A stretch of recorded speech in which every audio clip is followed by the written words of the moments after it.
Paradox. I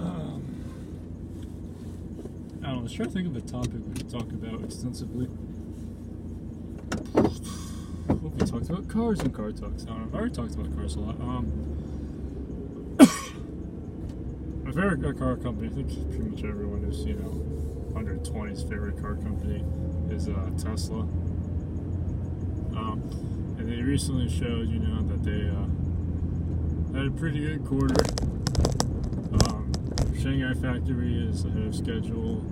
They made money. The products they have coming up looking pretty good. Overall, there's just a ton of winning.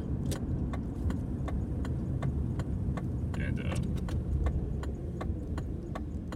yeah. So, and the stock price jumped, which is actually really nice for us because, as it turns out, there's a lot of people who bet against Tesla.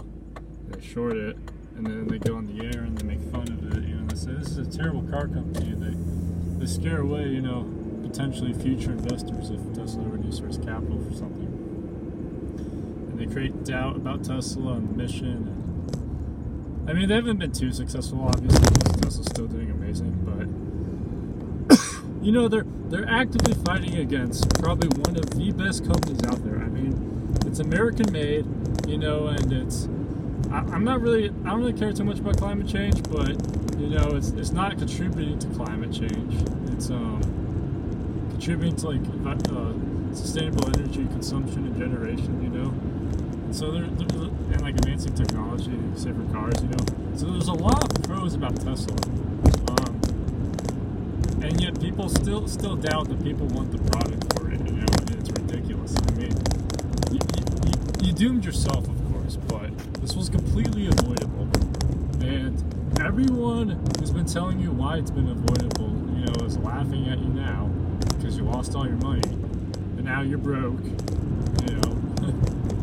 I read this Twitter thread about this guy who lost his net worth on Tesla.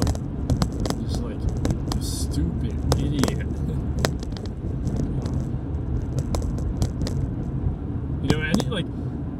Someone should seriously look into the company and do it incredibly critically.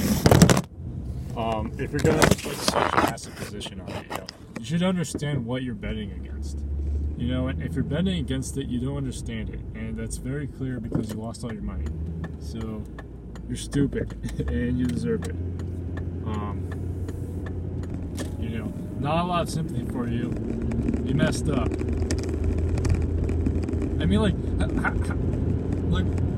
What were they thinking, what were they thinking that, this was a good idea to short it, It's also Apple is one of the most shorted companies ever. It's give me a break. Okay, so, you're an investor, right? You've had the opportunity to learn about the rise of Apple and the failures that those people, the shorters, made on Apple, right? And now we get a product that is even more sensationalist with its customers than an Apple. People loved Apple products back in the day, it's huge. And people feel that way about Tesla times 5, so they absolutely love this product so much. And you decide, why don't I short it? If people are willing to pay large sums of money for a product, it's generally not a good idea to short it, even if the company's a bad company. You know why? Because if there's enough money there, they'll figure out a way, or they'll fund it until they do figure out a way to offer the product to people, if the money's there, don't short it. I think that's the obvious, solution, answer. So, high in demand product, probably shouldn't short it, Especially when you look at, the progress, Tesla makes compared to, other automakers, how fast they bring on products, and how well designed their products are. I think a lot of shorts need to learn some engineering skills, and then look critically at what Tesla does and what the Tesla car is and how it's made, because it's a much better designed vehicle than its competitors. And if they had some technical knowledge, they would have been able to understand that very quickly, and then they would have understood the allure so much, but they once again, your ignorance fails you. You know, your lack of knowledge fails you. Yeah, I'm like, do they not read the stories that people write about their Teslas? You know, they write about how it's like, you know, like I had like a Porsche 911, but my Tesla left that thing in the dust. You know, do they not like hear these stories and think, wow, people really love this product, and they tell everyone about it. And they basically give a whole bunch of free advertising. It's non-unionized too. The factory's non-unionized, so like a lot of like GM, one of their major problems is they have to deal with a large union that, in my opinion, has grown too powerful and is basically dooming the company. Besides, like, it's GM's own fault for getting themselves stuck in this situation. You know, that was like what, 50 years ago or something when they got the union. Yeah, but you know, a company like GM failed. You know, they have a union, you know, they don't have attractive products. That's an example of a car company that's not doing it. You know, that's a car company that should have been shorted, but wasn't. So you do a test case. You know, you say look at Tesla versus GM. You know, and you find that, you know, Tesla is a lot more promising of a stock because it's more promising of a company. You know, there's a larger potential it will make a large amount of money if it ever does post like a dividend. Or, you know, having a large stake in it would be very useful, you know, for a future person, you know. Because, you know, Tesla's growing to be like, you know, the world energy supplier and automaker, you know. They have large advantages in sustainable energy. And, you know, solar panels, they offer a lot of advantages over traditional grid. Like, you know, there's some weaknesses, of course, like intermittency. But then, like, if you look at, like, there's a potential for a really good battery solar system that would be much better for consumers than, like, a wind-based system. Well, you could use, like, a wind battery system. Solar would still be better. You know, solar basically beats out, like, everything except nuclear, especially in the long term if you look at, like, how costs will go down. Because you have to remember that the oil industry is very competitive and, like, you know, energy titans and stuff. So they've actually pretty much reached a near peak efficiency. You know, where, like, the next 1% improvement in efficiency will require twice as much work as, you know, the bottom 90%. So they're in a position where growing is very difficult. But if you look at, like, solar energy, you know, assume, like, integration of supply chains and more automation and stuff, it becomes quite clear that solar has a lot of room to get even cheaper. You know, like, the main price right now is, like, installation cost, you know. So, yeah, solar is going to come up dirt cheap in the future.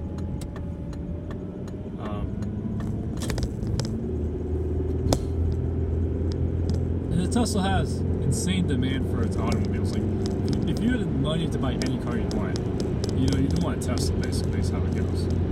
That's most people's dream car right now, in America, I believe. So, like, why buy anything else, especially if you could get it cheaper? So once they bring down the cost points on, like, the Model 3 to, like, even lower amounts, you know? Because if you're a rational consumer and you factor in, like, cost of electricity versus cost of gasoline, the Tesla Model 3 sales at a comparable price to, like, a Camry. So if they further reduce the cost of, you know, like, the Tesla Model 3, whether, you know, that's, like, more automation or, you know, more efficient factories or integrating supply chain more or making supply chain more efficient, all things Tesla has the ability to do and is working on. The price points for, you know, Tesla cars will drop, and they will definitely outcompete every company. You know, I mean, every sedan sold, I believe every sedan sold in, like, 30 years will be a Tesla, easily. Almost every single one. You know, it'd be rare not to see one.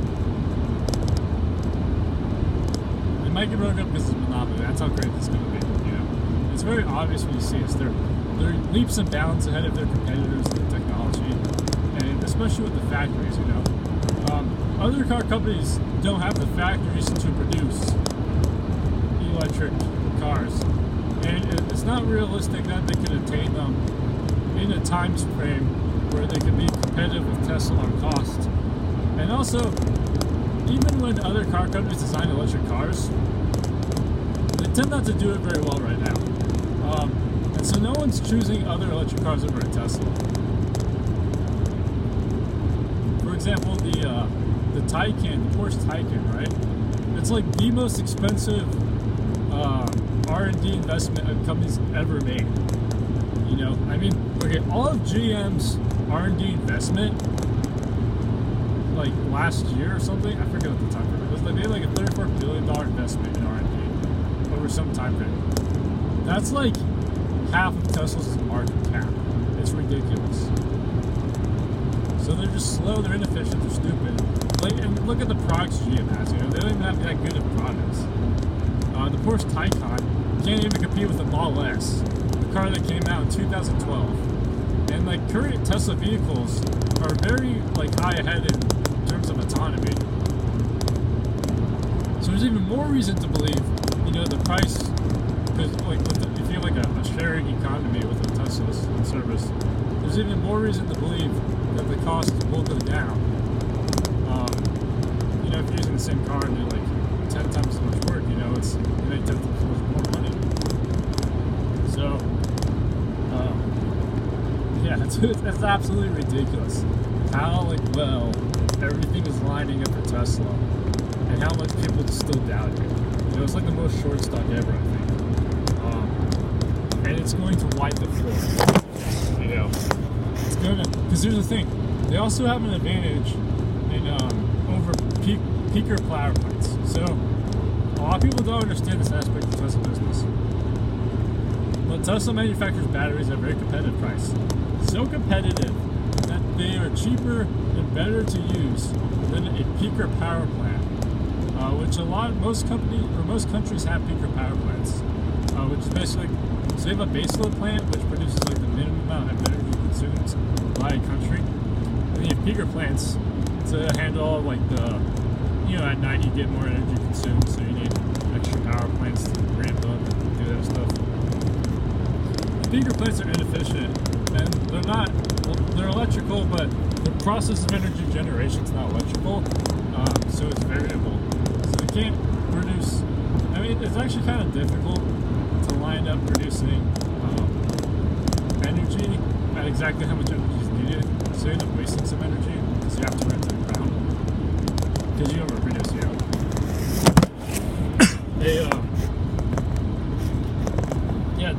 When you use a Tesla battery pack, industrial battery pack, you know, like they have one in Australia, Adelaide. I don't know if it's Adelaide actually. If you use like the Tesla batteries, it replaces the peaker plant. It's more efficient. So even if, like, you know, there's no reason to buy solar, there's still reason to buy peaker, or to buy the batteries to replace peaker power plants. It's an absolutely insane advantage. I think as the price of batteries comes down and solar comes down, you'll start to see peaker plants are replaced by batteries more and more often, especially as grids move to become more and more renewable. You kind of need to have adapters. And then, you know, furthermore, eventually, you know, the price points will be good enough that they'll start replacing baseload power plants. Just like right now, you can like replace like a baseload power plant with solar. It works, but the problem is intermittency. So you have to have batteries. But if you can have like a solar battery combo that's cheaper than the baseload plant, it will outcompete the baseload plants. And I think you'll see this in the next 20 years easily.